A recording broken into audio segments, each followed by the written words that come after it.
아이들이 놀이터에서 놀이에 빠져서 재밌게 놀 때는 부모님을 생각하거나 기억하지 못하지요. 또 놀이에 오락이나 이런 것에 빠져서 놀다 보면 한시도 부모님이 없으면 안 되는 존재이면서 부모님이 안 계신 것처럼 그렇게 지낼 수가 있죠. 신명기 8장 12절 이후에 보면 네가 먹어서 배부르고 아름다운 집을 짓고 또 거주하게 되며 네 소와 양이 번성하며 은금이 증식되며 내 소유가 풍부하게 될 때에 네 마음이 교만하여 네 하나님 여호와를 잊어버릴까? 하나님께서 염려하신다라고 되어 있습니다. 그리고 시간이 지나면 이게 다 내 능력과 내 손의 힘으로 내가 이 재물을 얻었다 말할 것이라 라고 단정 지어 놨어요. 그런 말씀대로 어김없이 사사기에서는 이스라엘 백성들이 하나님을 7번이나 반복해서 그 어려운 시절을 지나서 사사를 통해서 건짐을 받았음에도 불구하고 다시 원위치로 하나님 없는 시간으로 돌아가죠. 오늘 읽은 말씀과 특별히 7장 1절을 보면 여호와께서 사방의 모든 대적을 파하사 왕으로 궁에 평안하게 거하게 하신 때에로 7장 1절은 시작합니다. 그래서 사실은 이제 오늘 9절 말씀이 있게 된 동기라고 한다면 1절을 생각할 수가 있습니다. 여호와께서 사방의 모든 대적들을 다 파하셨다는 겁니다.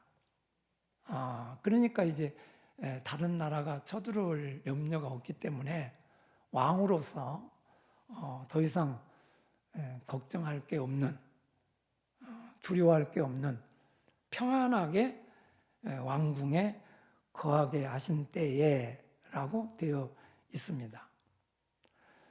하나님께서 다윗에게 이렇게 왕으로서 더 이상 바랄 것이 없는, 나라가 태평성대를 이루면 왕이 더 이상 뭐 할 게 뭐 있겠어요? 돌아보면 다윗의 전쟁이 하루 이틀 있었던 게 아니잖아요. 사무엘상 17장에서 골리앗과의 싸움에서부터 이제 시작돼서 그리고 나서 이어진 게 이제 여자들의 그 노래에 의해서 사울이 다윗을 투기하게 되고 그로 말미암아서 사울이 다윗을 잡아 죽이려고 틈만 있으면 창을 던지고 군사들 3,000명이나 동원해서 다윗을 잡아 죽이려고 이렇게 한 오랜 세월 동안 그렇게 했습니다. 그리고 이제 사무엘 하서 2장에 보면 유다 한 지파만의 왕이 된 후에도 사울의 아들 이스보셋과 다시 싸움이 있게 되죠. 그리고 사무엘하 5장에서 이스라엘의 적국이 그 전국의 이스라엘의 왕이 된 이후에도 블레셋이 2번이나 급습해가지고 공격해 오므로 건국 초기에 이렇게 어려움을 겪었습니다. 그런데 이제 7장 1절에 와서 대적들도 하나님께서 다 파하여 주셨다, 없애 주셨다는 거예요. 이기게 해 주셨다는 거죠. 이제 제법 다윗에게 평안이 오랜만에 찾아온 것입니다. 이런 때에 우리가 생각하게 되면 하나님을 가까이 했다가도 멀어질 수 있는 그런 상황일 수도 있죠. 이 정도 되면 이제 뭔가 서서히 안정을 찾아가니까 등한히 하게 되고 은근슬쩍 한 번씩 빼먹게 되고 멀어지게 되고 그럴 수 있는데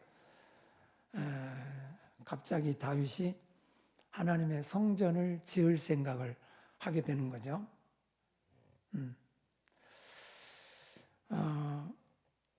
그런데 이 생각이 갑자기 나온 것은 아니라고 성경은 말합니다. 모세 이후에 500년 동안 어느 누구 하나 성전을 지어볼 생각이나 꿈도 꾼 적이 없거든요. 6절, 7절 보면 7장 6절, 7절 한번 같이 보겠습니다. 시작. 내가 이스라엘 자손을 애굽에서 인도하여 내던 날부터 오늘까지 집에 살지 아니하고 장막과 성막 안에 다녔나니 이스라엘 자손과 더불어 다니는 모든 곳에서 내가 내 백성 이스라엘을 먹이라고 명령한 이스라엘 어느 지파들 가운데 하나에게 내가 말하기를 너희가 어찌하여 나를 위하여 백향목집을 건축하지 아니하였느냐고 말하였느냐.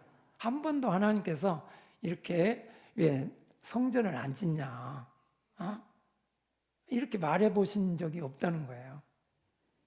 그러니까 모세 이후죠. 500년 동안 한 번도 성전을 거론해 본 적이 없고 하나님 요구하신 적도 없고 그렇기 때문에 당연히 하나님의 전은 없어야 되는가 보다. 하나님의 전은 의뢰 천막이어야 되는가 보다 라고만 생각하던 그 시점에 하나님께서 이렇게 말씀하신 적도 없는 성전을 다윗이 구상한다는 거예요. 여기 다윗 혼자만의 유일한 그런 독창적인 생각이기 때문에 값어치가 있는 거라고 말씀하고 싶어요. 왜? 하나님이 이 부분에 매우 시선을 모으고 있거든요. 주님을 위해서 깊은 생각이 어느 누구도 미처 상상해 보지 못한 일을 하게 한다는 사실입니다. 늘 우리가 그런 마음에 초점을 모으고 있으면 그런 기발한 생각이 제가 수요일 저녁 이 말씀의 부탁을 목사님에게 받고 그리고는 자다가도 꿈을 꾸면 설교하는 꿈을 꿔요. 그게 자는 거예요, 그게? 예배 드리는 거죠. 늘 주님을 위한 그런 깊은 생각을 갖다 보면 그에게만 유일하게 주시는 하나님의 생각이 있음을 보게 되는 거죠. 네. 사무엘하 6장에서 바알레유다로 가서 법궤를 모시고 오는 일도 사실은 다윗의 독창적인 생각입니다. 7장에서 이스라엘이 미스바에 모인 때에 하나님의 개가 기럇 여아림에서 돌아온 그런 날부터 20년이 지난 때라고 사무엘상 7장 2절 보면 괴가 기럇 여아림에 들어간 날부터 20년 동안이나 오래 있었다는 겁니다. 그리고 미스바 집회 후에 사울이 40년 동안 왕노로 됐거든요. 그러니까 20년과 40년을 합치면 60년입니다. 60년이 사실은 들에 있었어요, 이 괴가.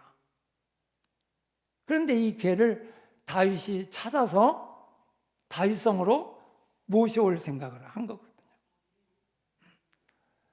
실수를 했다면 그저 뭐든지 새 거면 좋다고 생각하고 하나님의 방식을 놓치고 그냥 새수레에다가 끌고 온 게 웃사가 죽는 바람에 또 잠시 머뭇거리기는 했지만은 그래도 다윗이 하여튼 하나님을 향한 열정으로 가득 찬 것만은 사실이에요. 결코 우연히 된 일이 아니고 언제나 다윗 중심에 주님을 위한 일을 하려고 하는 간절한 마음이 있었기에 남이 생각해내지 못한 그런 유일한 일을 고안해낸 줄 믿습니다. 뿐만 아니라 다른 사람이 생각도 못한 일을 생각한 것도 귀한 일인데 역대상 28장 2절 이에 다윗 왕이 일어서서 이르되 나의 형제들 나의 백성들아 내 말을 들으라. 나는 여호와의 언약궤 곧 우리 하나님의 발판을 봉안할 성전을 건축할 마음이 있어서 건축할 재료를 준비하였으나 그랬습니다. 자, 성전 짓기도 전에 뭘 하고 있어요? 성전 건축할 재료를 준비하고 있었어요. 그러니까 이건 놀라운 일입니다. 나중에 사실은 하나님께서 너는 피를 많이 흘려서 성전 건축할 수 없다. 그래서 솔로몬이 지을 수 있도록 그 재료들을 다 이제 솔로몬에게 넘겨주기는 했습니다만은 그러니까 벌써 이 생각만 가지고 그는 어떻게 하면 좋을까 해야 되기는 하는데 늘 이런 마음만 가지고 있는 게 아니에요. 실제로 행동으로 옮기고 있어요. 우리는 생각만 하는 건 어딘데 아무도 생각지 못한 것을 생각하는 것만도 얼마나 귀한 일인데 이렇게 생각할 수 있지만 다윗은 그렇지 않았다는 거예요. 다윗은 이미 하나님의 성전을 지을 재료들을 준비하고 있었다. 이렇게 말씀하고 있죠. 하나님 보시기에 아주 특별하고 정말 얼마나 기특하겠어요. 예? 어린 아이들이 이제 3살 배기, 2살 배기가 말도 겨우 할 줄 모르는데 엄마 나 아파. 어디가? 마음이 아파. 이렇게 얘기한다면 얼마나 놀라겠어요. 3살 배기, 2살 배기가 그런 표현을 하면 얼마나 놀라겠냐고요. 기특하기도 하고 신기하기도 하고 그러나 놀랄 일입니다. 사실은 다윗이 이렇게 500년 이후에 아무도 생각지 못했던 성전을 생각해낸 것도 귀한 일이고 재료를 준비하면서까지 성전을 지을 생각을 했다는 것은 그야말로 기특한 생각이 아닐 수 없어요. 우리도 기특한데 하나님 얼마나 기특하시겠어. 사도행전 7장 46절 같이 한번 보겠습니다. 시작. 다윗이 은혜를 받아 하나님의 처소를 준비하게 하여 달라고 하더니 아멘. 그렇습니다. 보세요. 다윗이 하나님의 처소 바로 성전을 예비할 수 있게 준비할 수 있게 지을 수 있게 이렇게 해달라고 하나님 앞에 기도하는 거거든요.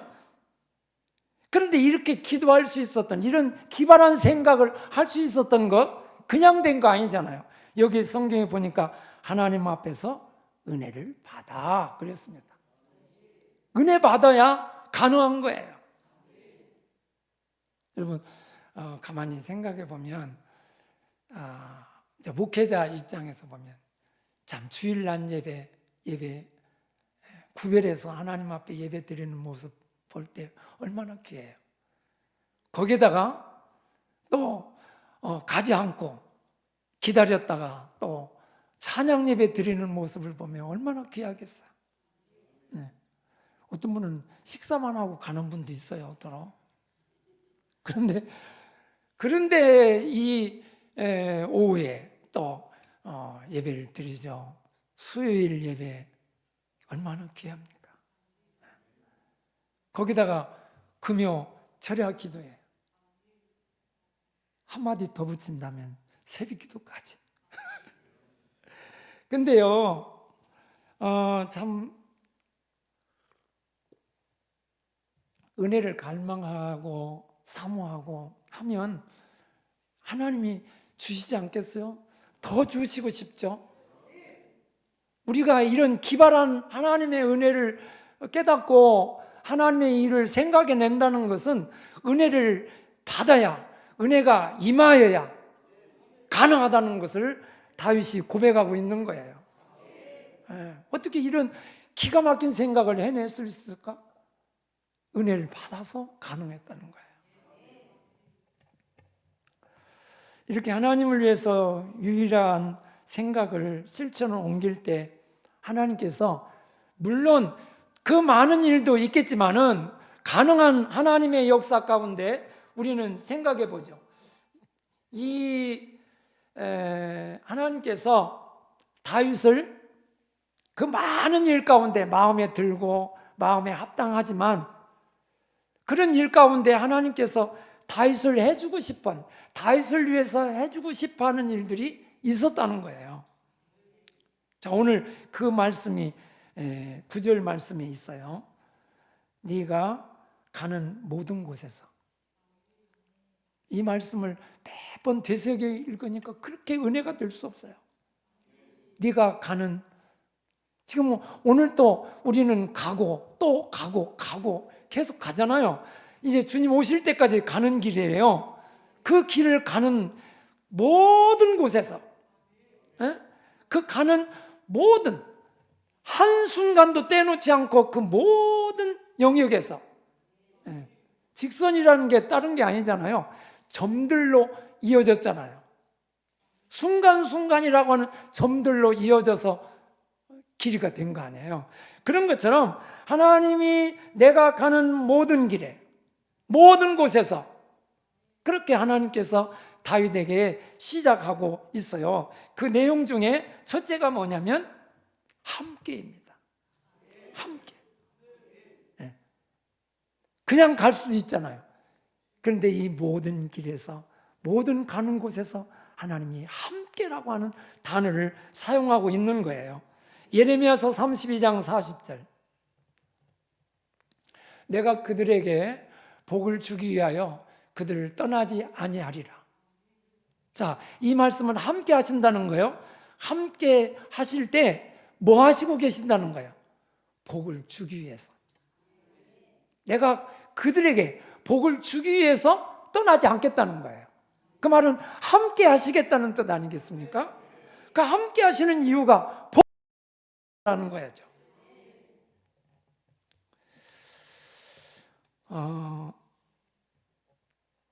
거기에 보면 영원한 언약들 그들에게 세우고 나를 경외함을 그들의 마음에 두어 나를 떠나지 않게 하고, 하나님이 우리를 떠나지 아니하고 우리들과 함께 하실 때 공연히 함께 하시는 것이 아니죠. 그 C자 달린 사람이 옆에 있으면 부담스럽죠. 그렇죠? 그래서 이제 뭐 시계도 안 쳐다본다고 그러고 뭐 시금치도 안 먹는다고 그러잖아요. 그러나 하나님이 함께 하시는 건 다르거든요. 복을 주기 위하며, 복을 주기 위해서. 호세아서 9장 12절 하반절에 보면 거기에 혹 그들이 자식을 기를지라도 내가 그 자식을 없이 하여 한 사람도 남기지 아니할 것이라. 내가 그들을 떠나는 때에는 그들에게 화가 미치리로다. 하나님이 떠나는 순간, 하나님이 함께 하지 않는 순간은 화가 있는 시간인 것을 알아야 됩니다. 그냥 하나님 없이도 무사했네, 이게 아니에요. 화가 있는 시간이라는 거예요. 사무엘상 10장 7절에 보면 사무엘이 사울에게 기름 부으며 이 징조가 네게 임하거든 너는 기회를 따라 행하라. 하나님이 너와 함께 하시느니라. 한때는 이 사울에게 하나님이 함께 하신다고 그랬거든요. 그랬던 사울에게서 사무엘상 28장 15절 보면 거기에 끝부분에 이렇게 되어 있습니다. 선지자로도 꿈으로도 내게 대답하지 아니하시기로 내가 행할 일을 알아보려고 당신을 불러 올렸나이다 하더라. 그렇게 말씀한 내용이 있고요. 사무엘상 28장 16절에 보면 사무엘이 이르되 여호와께서 너를 떠나 네 대적이 되셨거늘 네가 어찌하여 내게 묻느냐 그러는 거죠. 사무엘도 사울에게 할 얘기가 없다는 거예요. 왜? 하나님이 떠났는데. 하나님이 당신을 이미 떠났는데 나도 당신에게 할 얘기가 없다. 하나님도 당신에게 해주실 얘기가 없고. 한때 하나님이 함께 하심으로 얼마나 축복된 삶이 있었어요. 그 귀한 다윗이 와서 하프를 키면서 찬양을 하니까 그의 곁에서 다윗이 또 군대 장관이 되니까 뭐 적들이 엄두도 못 내고 이런 시절이 있었던가 하면 사울에게서 하나님이 떠나버리니까 그의 계획과 생각이 다 악할 뿐이고 하나님의 진노와 그리고 저주를 쌓는 삶을 살았다는 거예요. 순간순간이 하나님의 진노를 쌓는 삶을 사는 거예요. 하나님 함께 하시지 않는 순간들은 화가 있는 시간인 줄 믿습니다. 사사기서 16장 20절 가운데 보면 드릴라가 이르되 삼손이여 블레셋 사람이 당신에게 들이작 듣느니라 하니 삼손이 잠을 깨며 이르기를 내가 전과 같이 나가서 몸을 떨치리라 하였으나 여호와께서 이미 자기를 떠나신 줄을 깨닫지 못하였더라. 벌써 하나님이 떠나셨지만 삼손은 그걸 몰랐다는 거예요. 삼손을 하나님이 떠나시버리니까 블레셋 군사들에게 붙잡혀서 눈 빼이죠. 짐승같이 됐죠. 또 아이들의 손에 이끌려서 놀이개가 됐습니다. 우스갯거리가 됐다는 거예요.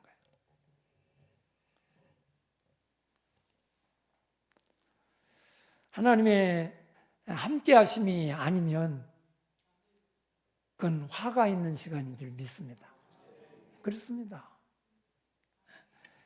모든 가는 곳에 하나님이 함께 하시기를 주의 이름으로 축원합니다. 두 번째는 하나님이 다윗에게 어떤 일을 행하여 주셨는가? 네가 가는 모든 곳에서 대적을 너의 대적 원수들을 네 앞에서 멸하였은즉 하나님이 멸해 주셨다는 겁니다.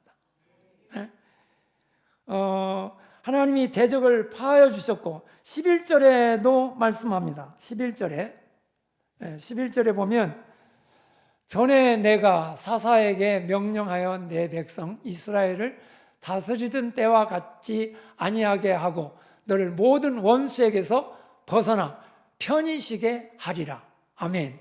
하나님께서 그렇게 해주시겠다는 거예요. 너로 모든 대적에게서 벗어나게 하고 평안하게 해주겠다.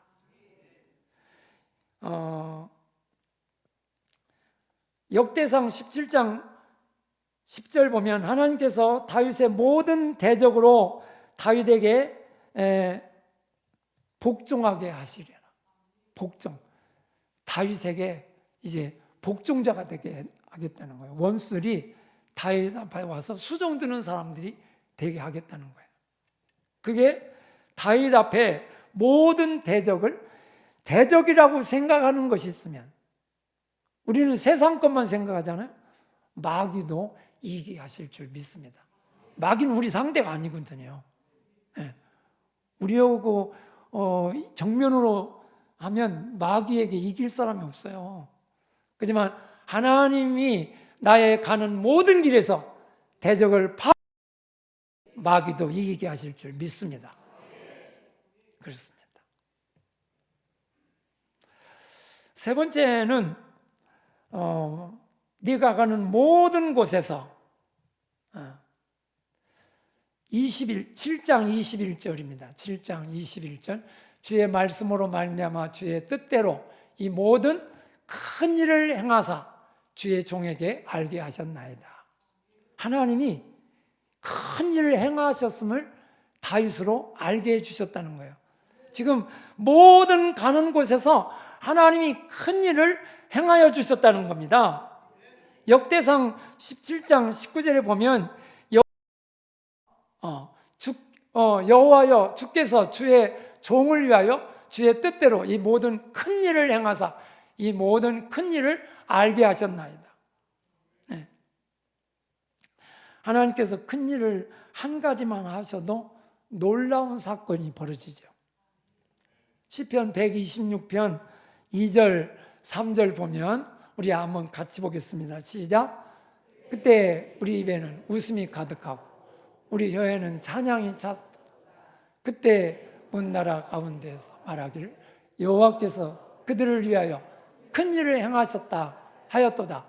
여호와께서 우리를 위하여 큰 일을 행하셨으니 우리는 기쁘도다. 아멘. 이스라엘 백성들을 해방시키는 이스라엘 백성들을 해방시키는 이 큰 일을 행하여 주셨다는 거예요. 이 큰 일 하나를 행하셨는데 놀라운 역사가 나타났습니다. 사람들이 저들을 보고 하나님이 저들을 위해서 큰 일을 행하여 주셨다는 거예요. 이스라엘 백성들이 우리를 위해서 하나님이 큰 일을 행해 주셔서 이렇게 말한 게 아니에요. 이방인들이 보고 저들을 위해서 하나님이 큰 일을 행하여 주셨다. 이렇게 말씀하신 거예요. 그러니까 큰 일 하나만 행하여 주셨는데도 이 엄청난 역사를 이루신 거죠. 바벨론 포로에서 70년 동안이나 우리는 36년이었잖아요. 그런데 그들은 70년 동안이나 얽매여 있었던 그들이 기적같이 이스라엘로 다시 돌아오게 하시는 역사는 우연한 일이 아니잖아요. 하나님이 큰 일 행해 주셨잖아요. 이 큰 일을 하나만 아니라 다윗을 위해서 모든 큰 일을 행하여 주셨다는 겁니다. 오늘 여러분들을 위해서 하나님이 큰 일을 모든 큰 일을 다 행하여 주시기를 주의 이름으로 축원합니다. 마지막으로 하나님께서 모든 환난 가운데서 열왕기상 1장 29절 시작. 왕이 이르되 내 생명을 모든 환난에서 구하신 여호와께서 살아계심을 두고 맹세하노라. 아멘. 예, 다윗이 사는 날 동안 위험한 생명을 모든 환난에서 하나님이 구하셨다는 거예요. 이기마다 정면에서 사울이 내려 꽂는 창도 피해가요. 창이 피해가요.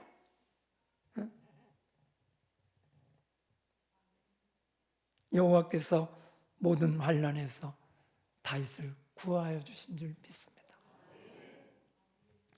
사무엘하서 4장 9절 보면 다윗이 부에롯 사람 림몬의 아들 레갑과 그의 형제 바하나에게 대답하여 그들에게 이르되 내 생명을 여러 환난 가운데서 건지신 여호와께서 살아계심을 두고 맹세하노니 모든 환난에서 건짐을 받은 이 사실을 다윗이 고백하고 있습니다. 고린도 후서 1장 8절로 9절 이하에 보면 형제들아 우리가 아시아에서 당한 환난을 너희가 알지 못하기를 원치 아니하노니 힘에 지나도록 심한 고난을 당하여 살 소망까지 끊어지고 우리는 우리 자신이 사형 선고를 받은 줄 알았노니 이는 우리로 자기를 의지하지 말고 오직 죽은 자를 다시 살리시는 하나님만 의지하게 하심이라. 하나님만 의지하게 하시려고 이 환난 가운데서 하나님이 건지신다는 거예요. 힘에 지나도록 그 말은 1톤짜리 차에다가 5톤 짐을 실어서 끌고 가게 하는 거예요. 그건 힘이 지나서 빵꾸가 나든지 주저앉든지 차가 안 나가든지 그럴 거예요. 마찬가지로 다윗이 그런 사울이 그런 힘겨운 상황 속에서 하나님의 일을 하고 나아갈 때 환난이 힘에 겨웠지만 하나님께서 환난을 벗어나게 하시고 이기게 하시고 승리하게 하신 줄 믿습니다. 왜요? 오직 하나님만 의지하게 하려고 말입니다. 10절에 그가 이같이 큰 사망에서 우리를 건지셨고 또 건지실 것이며 이후에도 건지시기를 그에게 바라노라. 그렇습니다. 말씀을 맺습니다.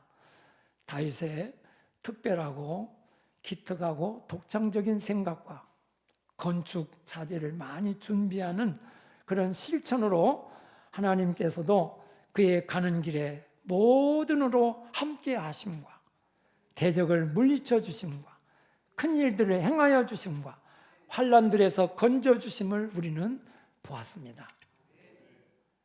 다윗 또한 어디를 가든지 주님을 의지하고 의를 추구하고 예수님이 있는 삶을 살았습니다. 저와 여러분 가는 길 모든 길에 함께 하신 대적을 물리치심, 큰 일을 행하여 주심, 환난에서 건져 주심의 은혜가 저와 여러분에게 함께 하시기를 주의 이름으로 축원합니다.